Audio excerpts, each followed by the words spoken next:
Voilà, vous venez de découvrir les différents campus. On est de retour ici à Angers. On va vous faire découvrir pour cette JPO les formations qui sont présentées à l'ESEO. Et dans cette salle de classe qui nous accueille, je suis en compagnie de Samuel Poirot. Vous êtes enseignant, bonjour. Bonjour. Merci d'être avec nous. J'ai fait ma part vous concernant. Je vous laisse vous présenter un peu plus en détail. Vous enseignez quoi ici à l'ESEO? Alors donc Samuel Poirot, j'enseigne donc l'électronique numérique, c'est-à-dire que on cultive à la fois l'art d'utiliser un ordinateur, de savoir l'utiliser, et l'art de comprendre ce que c'est qu'un ordinateur et ce qu'il y a dedans. Et je parle là de l'ordinateur au sens extrêmement large. Comment la machine de Turing. Comment on le fait avancer? On est dans une salle de classe, il y a plein d'étudiants, on va d'ailleurs en recevoir deux dans un instant. Est-ce que vous pouvez nous parler un petit peu de ces formations qui sont distillées ici à l'ESEO? Oui, complètement. Il y a énormément de formations différentes. On rentre à l'ESEO, la première chose qu'on fait, c'est un choix, finalement.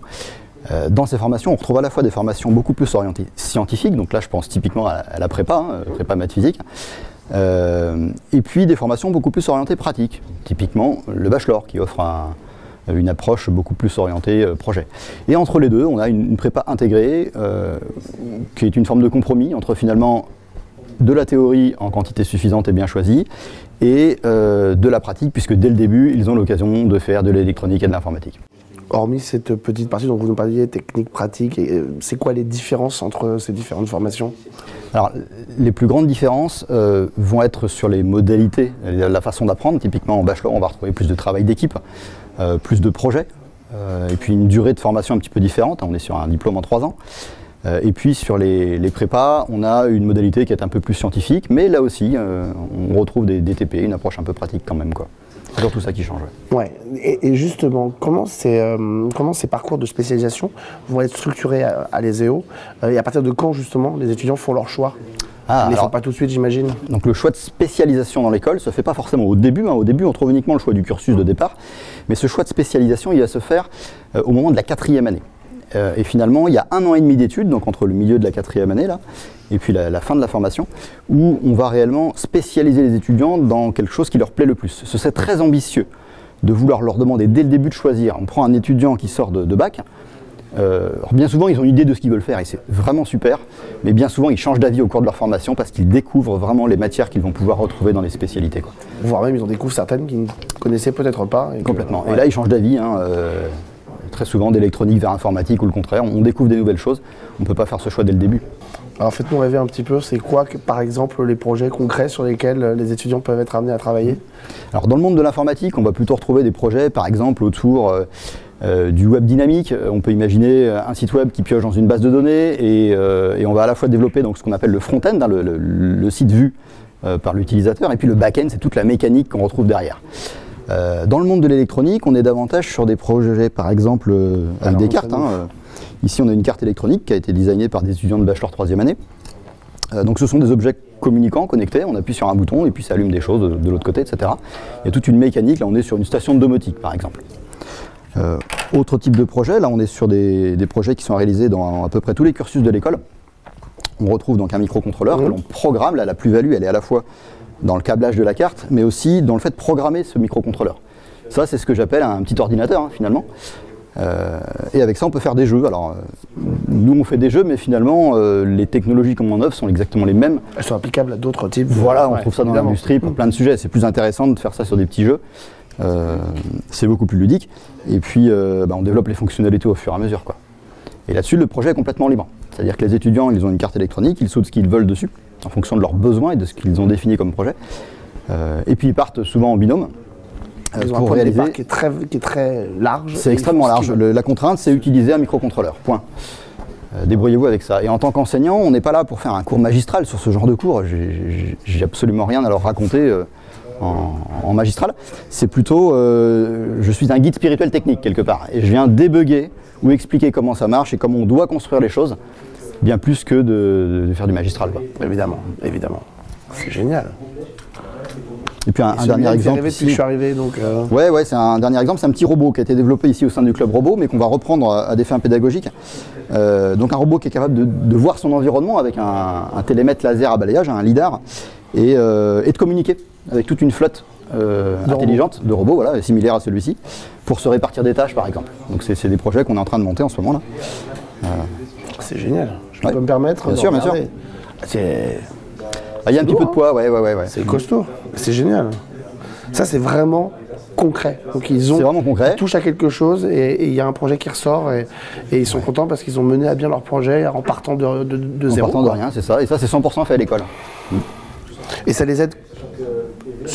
Ce côté concret dont on parle là, en quoi ça les aide plus qu'autre chose, plus que n'importe quoi d'autre? C'est simple. Quand on sort d'ici, on intègre une entreprise. Le concret, il n'y a que ça. Ouais. Savoir faire de la théorie, c'est bien, mais enfin, c'est pas ce qu'attend l'entreprise quand elle embauche un stagiaire. Il doit être capable de comprendre comment ça marche et d'avoir des bases scientifiques assez solides, mais il doit surtout être capable de savoir mettre les mains dedans. D'un point de vue logiciel, d'un point de vue matériel, ça doit rouler tout de suite, quoi. Ça prend combien de temps à faire quelque chose comme ça? Alors, si je donne la réponse large, je dirais 20 ans, parce qu'il y a de l'expérience dedans. Ça, c'est simple, il y a un an, on n'avait rien. Ah ouais. Puisque, ça a été fait en moins d'un an, ouais. C'est costaud, c'est costaud. Et ces étudiants qui travaillent sur tous ces projets-là, de nouveau, vont peut-être vous rejoindre l'année prochaine et vont se donner envie de regarder ce qu'on vient de dire et de se dire l'année prochaine, ce sera le mien qui sera là pour une nouvelle JPO. Et ça c'est vraiment bluffant. Eh bien, ouais, complètement, ouais. Alors, faut bien se dire qu'un étudiant à l'école, il a beaucoup de choix à faire. Des choix de projet, des choix de sujets, des choix d'options, de spécialisation, etc. Et je dirais même qu'au-delà de ça, il va s'investir plus ou moins dans les activités, dans les cours qui lui plaisent le plus. Ce qui fait qu'au final, on a quasiment autant de façons de se former que d'étudiants à l'école. Et ça tombe bien, parce qu'il y a quasiment autant de métiers que d'étudiants à l'école. Ah bah justement, ces étudiants, on va leur poser la question. On va leur en parler dans un instant, ils vont nous rejoindre. Ils sont deux, c'est Baptiste et Théo, ils nous rejoignent dans un instant. Restez avec nous.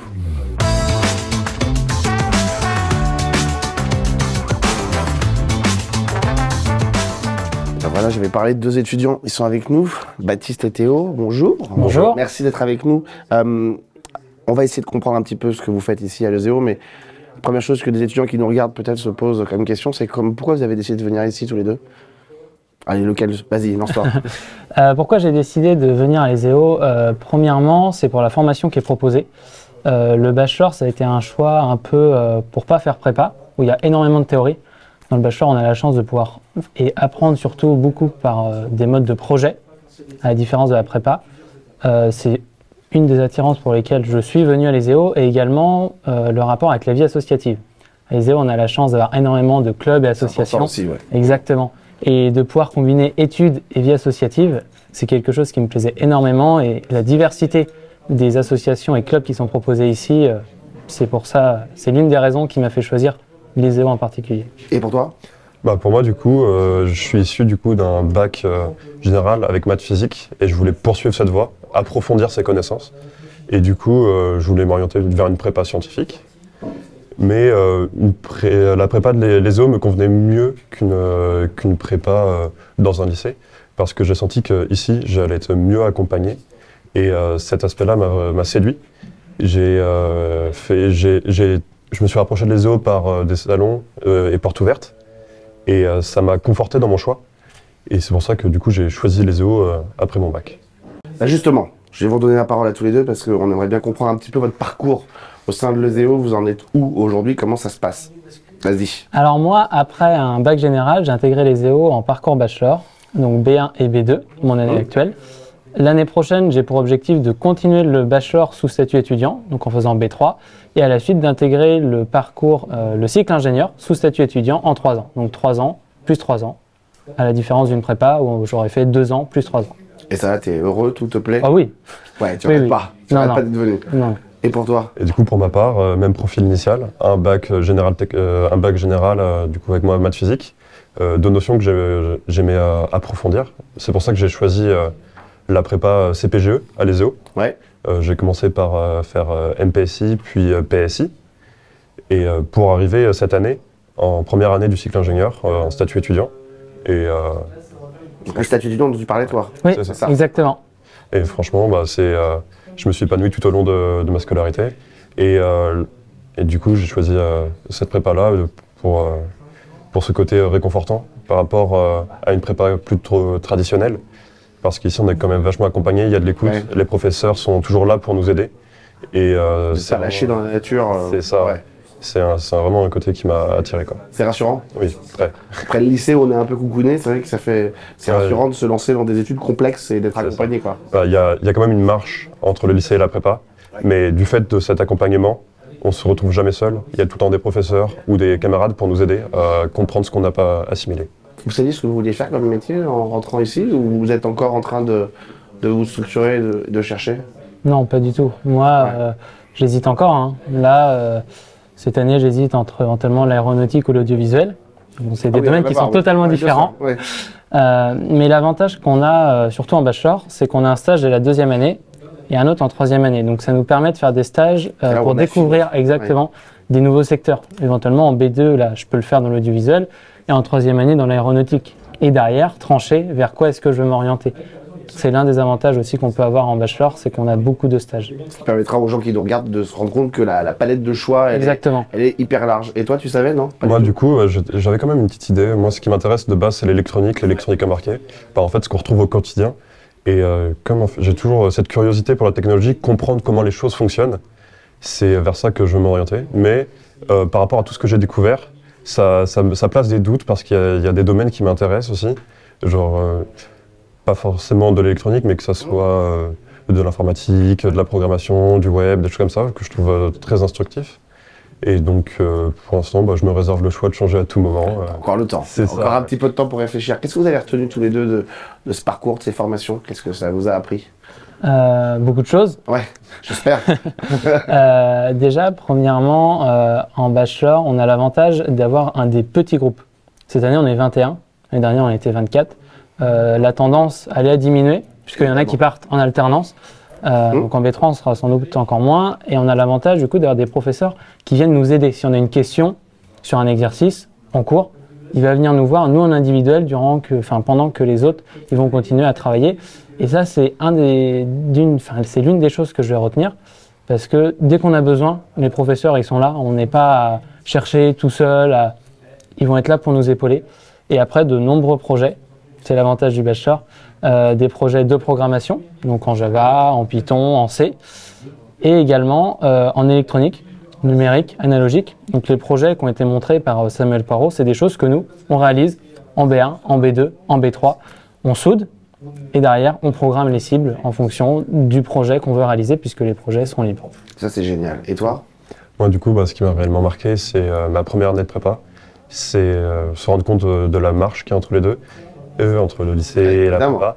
Et la quantité de choses qu'on a appris, j'ai trouvé ça très gratifiant d'apprendre autant si vite, développer des méthodes de travail qui me sont encore utiles aujourd'hui. Et c'est la découverte de nouvelles personnes, parce que moi je viens dans un lieu que je connais personne, etc. Des personnes que je côtoie encore actuellement, on est très proches, des professeurs qui m'ont accompagné, envers lesquels je suis très reconnaissant. Et après, c'est la découverte de domaines qui m'intéressent, avec des gens qui sont également intéressés par ces domaines. Vous avez un socle commun et vous vous retrouvez les uns les autres, même si vous ne connaissez pas. Exactement. C'est très intéressant et ça pousse à l'amélioration. À se dépasser. C'est ça. Vous savez ce que c'est la suite pour vous? Ça va se matérialiser comment? Moi, en attendant, je ne sais pas encore trop, parce qu'il me reste encore 4 ans à l'ESEO. Oui, donc effectivement. Voilà. Déjà, terminer la B2, terminer le bachelor, puisque le bachelor, à la fin du bachelor, on a un diplôme d'État, qui à la suite se transformera normalement en diplôme d'ingénieur si je fais mes 3 ans. Donc ce qui me laisse encore un peu de temps pour découvrir le secteur où j'irai, mais on a compris que ça se jouait déjà entre 2 écoles. Exactement, entre l'aéronautique ou l'audiovisuel. Et pour toi? Pour moi, c'est la continuité du cycle ingénieur. Du coup, finalement la première année, la deuxième et la troisième. Faire des stages tout au long de ce parcours, à l'étranger et en France. Et pourquoi pas aussi, je suis en train de me renseigner sur des bidiplômes à l'étranger pour avoir un master international dans un domaine que je choisirais. Mais pour l'instant, je me renseigne encore.